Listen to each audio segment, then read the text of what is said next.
This is a new car, brand new in fact. And this is my 20-year-old German car.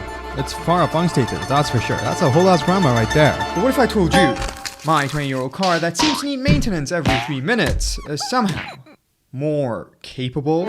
Let's get back to that later, because the idea that cars have peaked has existed for a while. Our grandparents were probably asking the same question when the oil crisis came along, only to have the 90s, which many argue is the literal best era of cars. I personally both agree and disagree. Let me explain. When you think cars have peaked, what comes to your mind first? Horsepower? Looks? Perhaps driving joy? Probably one of the three. Maybe not horsepower, considering the crazy horsepower creep we've witnessed over the past decade, with stupid SUVs somehow pushing 600 horsepower and EVs pushing even more. Like, what on earth is 3000 horsepower? Excuse me, can you stop? A handful of you might have said driving joy, as you guys are clearly unks that have driven 90s cars along with modern cars. But a very, and I mean very small chunk of you guys would have said safety. That's because 90s cars were not unsafe for sure, but definitely safer than the 70s and 80s. Yet, today's cars are insanely safe. They have to be, as there are just so many regulations. That safety is what many argue the pinnacle of car engineering. And to be fair, they aren't entirely wrong. You see, you and I are weird. Downright weird. For them, cars are just things that get them from A to B, and thus when we treat these things like they're more than just things, they find it odd. I'm gonna be pretty pissed off if a revving Lamborghini Aventador woke me up at 4 AM in the morning, but I'd immediately start recording because that seductive V12 bouncing off the buildings would excite me. That's the thing. There is a very real argument that cars didn't peak in the 90s and instead continue to get better because they get safer. And then that very argument gets tossed out the window after putting combustible things beneath our feet that are ready to catch on fire at any given moment. But don't worry, there's already a solution for it, at the expense of all those lowly pedestrians' legs as they walk next to your 3-ton electric abomination. Alright, maybe I'm just getting unnecessarily worked up right now. Remember when I said my 20-year-old Touareg is more capable than a brand new one? You'd think I'm biased and straight up a liar, which is completely true. When you ask someone cars have peaked, they bring up different variants of this very argument.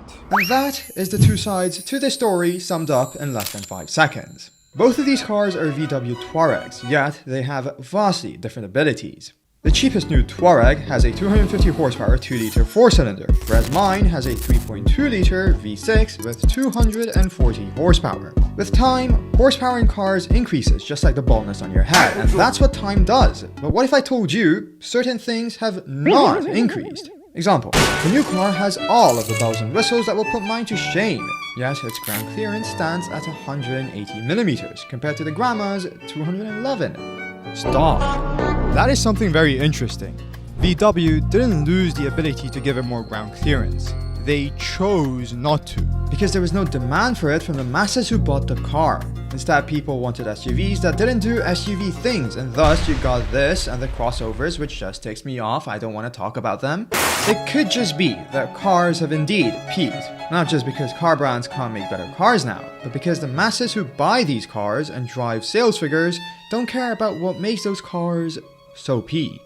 They don't care if it's got low range mode. I mean, what even is low range mode? And what benefit will it get me as I slowly kill my engine idling, waiting in a queue of other idling cars for my child to come out of school? Then comes another argument. That cars peaked not because of the consumer, but because brands had figured out everything that needs to be figured out by the 90s. Thus, in a way, the perfect cars were already made. That's kinda sorta true, but the reason you see these jelly bean shapes is because they're the most aerodynamic, something I'm sure they didn't know in the 90s. Furthermore, this argument and the others mentioned completely ignore the reality that one thing does not mean a car has or has not peaked. It's collective. And we can collectively agree that cars in the 90s were amazing. They just looked so good, and it's depressing to see where we are today. Every car brand just wants to be like the trend and have decided to let go of their identities, but thanks to Hyundai and Genesis, we've seen a bit of a resurgence. Since Genesis started taking up market share and Hyundai went crazy, we saw BMW bring out Neue Klasse, Mercedes tracing back to its heritage, and we saw a general push towards tradition because that also allowed the brands to use the one upper hand they have over Chinese cars: brand name and heritage. Again, this matters in the broader scope. One could say, with the modern tech and modern safety features, cars returning to their heritage means they're about to peak, and rather excitingly, we've not reached that point yet. But again, I will not entertain this argument plainly because I'm a car enthusiast and how a car drives and feels is immensely more important to me than how safe it is. Which is exactly why I'm in the market for a K-Truck. So we know that the 90s were kind of peak in everything. Car design, car performance, safety, feel, design.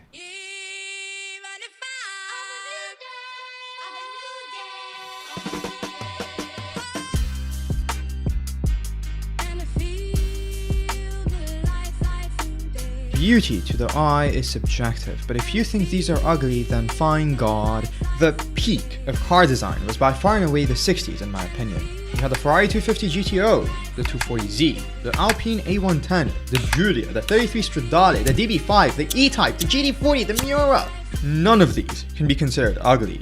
Hell, I'd say you're gonna have a hard time finding something that was truly ugly from the 60s. They hold a crown for peak car design.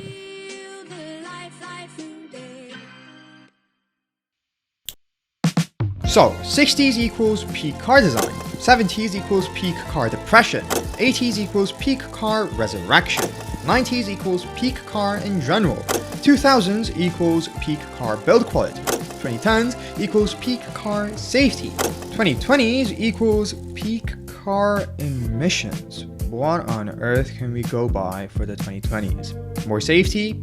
Maybe, I guess. Maybe efficiency. Definitely not build quality, that's for sure. Surely, reliability, right? This is iffy. Some people will think of creative slurs to call new cars are overly complicated 10 years down the line because of some thing breaking. Others will say they're much more reliable, requiring only the regular maintenance to keep chugging along, of course with the odd gremlin here and there.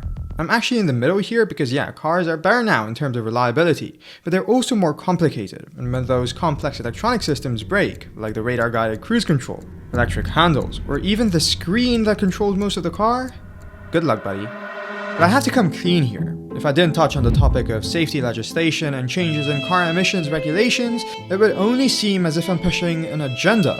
But as my agenda is mechanic, I can't do that, and I have to point this out. Yes, car brands have shifted to a profit strategy after getting the data that let them see how to make the most money.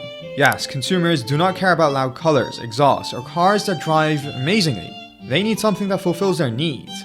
Thus, the need for something economical that will get you the best fuel efficiency, that will keep your family safe in case a pickup truck is barreling towards you at 100 miles an hour. But what about sports cars? The smaller engines, the electrification or hybridization that so many enthusiasts hate because it makes the car more complicated and less fun. Well, that's just due to the regulations. It's as simple as that.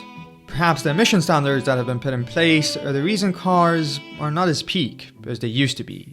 But for you and I, as car enthusiasts, the data was well and truly not in our favor. And so for us, cars peaked and have since regressed as the days went by.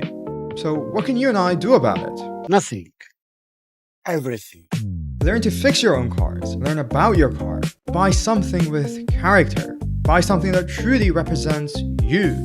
Something that attaches to your personality and projects it. Be you. And let your car show it.